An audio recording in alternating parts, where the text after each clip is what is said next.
Salut tout le monde! C'est encore moi, Dominique de Doctao, pour ceux qui ne me connaissent pas, mais c'est sur ma page. Avec un temps, on dirait qu'on est en Angleterre. Il fait jamais beau, il n'y a jamais le gros soleil, mais on va l'avoir à un moment donné. Donc, je dis toujours donc.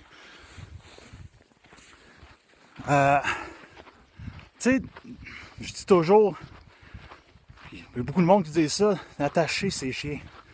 Quand on se promène, attachez vos chiens. Attachez vos chiens. On le répétera jamais assez.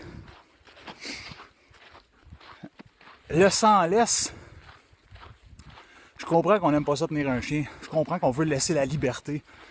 Mais si le chien ne nous écoute pas, puis pas, il nous écoute à un moment donné, faut qu'on pense qu'il y a peut-être du monde qui vont se promener.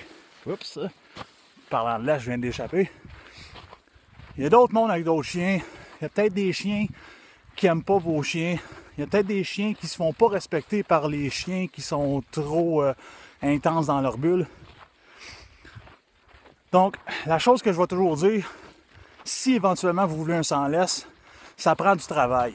Oui, il y a des chiens qui sont craintifs, qui veulent rester avec papa et maman, puis qui ne vont pas s'en aller trop loin parce que justement ils ont peur. Mais ça prend juste une crainte, quelque chose qui leur fait vraiment peur. Là, le chien se sauve, puis bonne chance pour le rappeler. Puis là, on se met à courir après, on se met à frustrer, etc. Mais la grosse étape à suivre, c'est que si vous voulez un bon sans-laisse pour que le chien nous écoute quand on le demande, quand c'est le temps, quand il y a une situation, je sais pas, il y a un auto, un écureuil, peu importe, faut que le chien en laisse, il écoute dans toutes les circonstances. Pas de réactivité, pas d'agressivité, pas de je vais aller chasser une feuille qui tombe en automne, mais vraiment dans toutes les circonstances, puis dans tous les endroits. T'sais, on va dans un magasin d'animalerie, qu'on a le droit d'apporter des chiens, mais que le chien reste à côté de nous autres, puis que le chien nous écoute. Et ça, quasiment à la première shot, ou on vise la première shot. Fait que, si votre chien, je vous présente Kala. Kala a une laisse, bien sûr.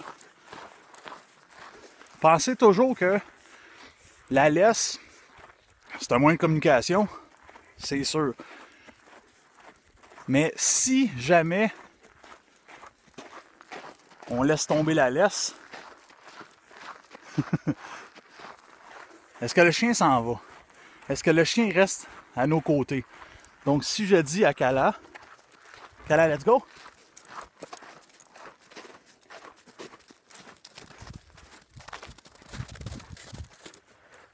Là, elle peut y aller. Kala heel.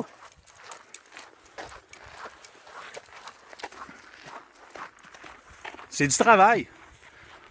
Mais c'est ça un sans-laisse. Puis si jamais il y a du monde qui s'en vienne, ou qu'il y a un écureuil comme là-bas, mais je suis capable de le rappeler, le chien, puis il comprend qu'à côté de moi, c'est ça la position idéale. Donc, lâchez pas la laisse. Le chien en laisse doit écouter dans toutes les circonstances, et ça, même avec des distractions. Puis c'est là le début d'avoir un sans-laisse. Attachez vos chiens. Bonne journée.